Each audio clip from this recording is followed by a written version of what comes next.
You will recall that we were expecting to receive the loan at the end of last year. So here we are now at the end of January. And again, we keep saying it's imminent, imminent, imminent. And they're starting to lose their patience. And with a $25 million loan still pending, Guam Memorial Hospital Administrator Joseph Verga says history could repeat itself, especially with vendor Perry Point. I received an email from them over the weekend saying they appreciate the continued payments.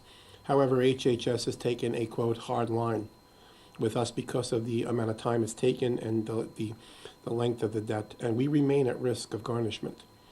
I really am concerned now. As we've been reporting, last July, GMH Chief Financial Officer Alan Ulrich learned the U.S. Department of Treasury was garnishing the hospital's Medicare payments on behalf of Perry Point at over $1 million a month.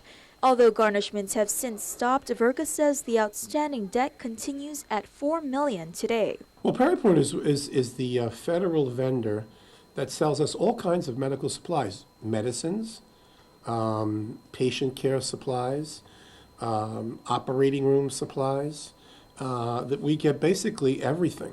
And because they're a government vendor, they're the lowest price.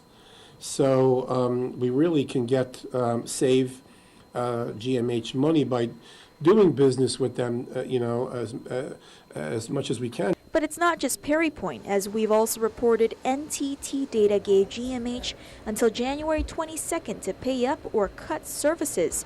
Since then, Verga says the governor's office helped identify funds to pay down the $500,000 needed for the computer software provider.